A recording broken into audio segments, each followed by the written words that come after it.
We're here with Dan Murphy, sort of. Dan. What? Hey, Josh Babbitt, man, how are you? Doing well. You caught me by surprise. I know. We're in your office. This isn't your office. This is the conference room at Bridgestone Golf. And we wanted to sit down and have a serious-ish conversation about Bridgestone. Well, I'm glad I took the hat off then. We'll just put it in the forefront for branding. I appreciate that. We have a lot of branding behind us. Our readers and viewers have followed the brand for a decade, and they've seen the highs and the lows. Over the last couple of years, Bridgestone has, I don't want to say eroded, it's not really the right term, but it hasn't been at the limelight that it was previously. You've kind of stepped back here. When you kind of came back into the mix, what was the first thing you thought of that, not necessarily you wanted to change, but you wanted to be the message? Well, I mean, obviously brand differentiation is what we are all about, and customization in ball fitting was a central story for us. So bringing that back and reviving that was a real focus for us. We're doing in 2019, we're doing live fittings again, which is great, and we're also working on a very unique video opportunity for folks to be fit. It gives us scale and reach. So, yeah, getting back to customization, I'd say, was number one. One of the things that I always thought was rather unique about your ball fitting was physically touching a consumer and a golfer, not in the weird way, but in that you got to have a team out there that got to meet and talk with them and help them find a product. Why can that be looked at as a negative? What is it, a cost? Why would anybody not want that? Well, I don't know. I mean, I can't really speak for them. There were some decisions made. I didn't agree with them, so I reversed them. We always saw ourselves as the other guys, the big guy, the big T, if you will. They stand on the top of the mountain and shout down to the folks in the valley, telling them, play our ball. And we always kind of envisioned ourselves as the ones who went down into the valley, engaged with folks one-on-one, and talked about benefits of our product for their game. And we think that's a very, very sincere and authentic message, and it's what we're all about, and our technology really backs that up. There's a synergy there, and that's kind of probably why we've worked so long together, where I've always said I've never been a fan of any media company out there saying this is the best, because I don't think that's a necessity. I think it's let's educate the golfer and let the golfer make up their minds. What can you do to educate the golfer outside of having the biggest golfer of all time as a Bridgestone staffer that says, give us a try. We're a different brand. Sure. Well, I think you're referring to Tiger, and Tiger is the guy that really moves the needle, and we love him. He is the needle. He is the needle. And he gives us the opportunity to kind of open the door and open the conversation to not only consumers but also trade partners. And through that, when we open that door, we're able to educate them about folks getting the right ball for their game. We've never been a one-size-fits-all. Your folks have heard this many times from us. Never been a one-size-fits-all brand. We've been all about customization and getting the right game to optimize your game. I said that wrong. You know that? Not really. The right ball to optimize your game. That's true. I got so excited about you coming last night, I couldn't sleep, so that's my excuse. This is getting weird. So across from you that they can't see, we'll put a still picture up of it, is a wall of players. And you don't have the biggest staff. You don't have a budget for the biggest staff. But the names on that list are big names. How did you go about choosing that? Did they choose you? I think one of the things that's always lost in translation is you get two sides when it's the golfer or a THP, as we call them. It is they went for the money, or they found the product that worked for them and then they decided to sign. How do you go about it as a person who's on the other side of that, choosing a player? Is it strictly they come to you when you decide if it's worth it? What goes into that process? Well, I mean, obviously we don't have the biggest staff, nor did we ever have a strategy that said we're going to have the biggest staff. So ours was always quality over quantity.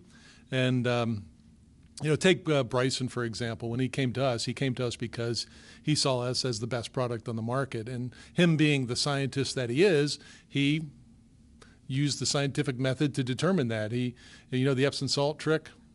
I do. We're going to hopefully get a video of that for our viewers here. So he actually took all the competitive balls on the market, did the Epson ball trick, which helps him understand which one is the highest quality, the best balanced product in the market. And he chose us because of that. And then, of course, Tiger's Tiger. Tiger could do whatever he wanted to do. And he had played our ball for quite a long time, perhaps under a different brand, but had always played our ball way back since 2000 or so. And, so it was very important for us to get him the best product for his game. And we think we did that.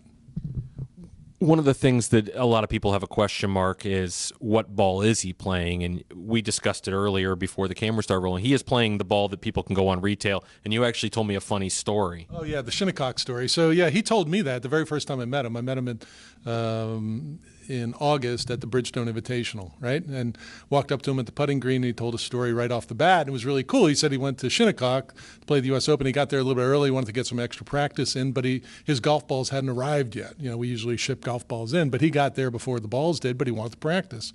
So he plopped down to the pro shop, took out his Visa card, put it down on the counter, and bought himself 4 dozen Tour B330 XSs. So it's exactly the same product. And the moral of that story, and the interesting point was, he said, this is the first time in my life that the exact same ball that I play is actually the same ball that's available at retail. So we thought that was a cool story. In your stable of golfers, are they all playing a retail version of a golf ball? They are, yeah, they are.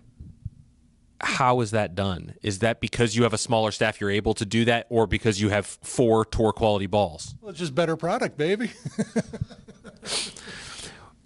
No, I mean, we do have a smaller staff, so it certainly that helps remove some variables. But we were very, very tight with these guys through the development process. So what they get at the end of the development process is not a surprise for them. We rely heavily on their expertise and their feedback to help us refine whatever prototypes and theories that we're testing in a new golf ball. So when it comes time to actually put it in play, it's not a big surprise to them. So they're ready to go. You came back on board, and we educated our readers on, if they didn't know who you were, that you were here previously. And there was a different area. You were back at the PGA show, a new product launch with E12, which was a departure from the E series of the past. Tour B in place, but Tiger's here, Bryson's here. Can you talk a little bit about what the first quarter has been like for you of 2019, where you've been in charge? This is about growing this brand back, at least I assume. Sure. I hate to make assumptions, but I assume growth is a good thing. What's it been like for you in the first quarter? Well, thank you for asking that question, because I'm really excited to talk about the first. It would have been awkward if it hadn't gone well, I guess. If it was a bad quarter, I wouldn't want that one. But no, we're having a really good first quarter. Sell-in of our new product and retailer support has been great. And some people may not know what sell-in means. Can you explain that to them? Sure. Well, if you think about the cycle of how a product gets to retail, the first part is for us to sell it into a retailer, and then they put it on display, and then the consumer buys it from there, and that's sell-through, if you will. So the sell-in stage of our rebound here has been very, very good. The retailer support has been excellent. They're stocking us high and giving us a chance and believing in our message. Better yet, as we get into, we're in March right now, as we start to get into the later parts of the first quarter, we're seeing very good sell-through, especially the new E12 ball and Tiger's ball as well, the XS. We're seeing really good sell-through of those and growth in that area. Our new TV commercials have kicked in. We're getting good feedback. You gave me a nice compliment that some of your forum folks really like the product and like the TV ads. So yeah, we're getting good feedback. We got momentum, and momentum is really the key to this business. When you're looking at your product line, obviously you have a lot of different products to fit a wide variety of golfers, and you pride yourself on fitting. When you go to a retailer and they say, well, we like this product, can we do just this? It doesn't really correspond with your message of fitting. Right. How does that conversation take place? How do you deal with that? Well, we talk about fitting, and we talk about being the #1 ball fitter in golf, and therefore there are the advertising and the support that we're going to be doing, ball fitting or TV advertising, is going to be talking about different fits for different folks. And that usually is pretty effective in terms of getting a retailer to stock multiple of our SKUs. When the E series became just E6, and now that's evolved to E12, Is that E6 brand, are those people converting into E12? Are they giving that a shot? I mean, it's a good product. So I'm curious to see, is there a line there, or are they jumping into this as, hey, let me give this a try? Yeah, oh, no doubt, no doubt. The evidence of that is the E12 selling through and we're getting reorders, right? So we see that happening, and that's very encouraging. To us, that means that the E6 guy or others coming from other franchises, perhaps outside of Bridgestone, are giving us a try because the technology is there and it's real, and we're getting very good exposure on it in the media and also TV ads. So, yeah, it's working. One of the questions I've always wanted to ask somebody in your position is, when you're forecasting for a year, weather is a huge factor, and it's so impossible to predict, especially this year. We're sitting in March, half the country's still frozen solid. How does that impact you as a leader? How does it impact product, and how does it impact goals? The weather is a very interesting thing. I mean, I come from the sales and marketing side, so weather was always a factor. In the CEO role, it doesn't show up on an income statement. So Right. It's certainly a factor, and we saw some pretty challenging weather conditions last year that did drag down the industry as a whole. So we're hoping for sunshine and people to get out and play some golf balls and Golf too. please play golf. Yeah, absolutely, 100%. Finally, what's it like being back here with Bridgestone, a brand, regardless of where you went, where the brand went or anything else, that you truly believe in? We've had this conversation before you came back, that you still believe this brand was the brand.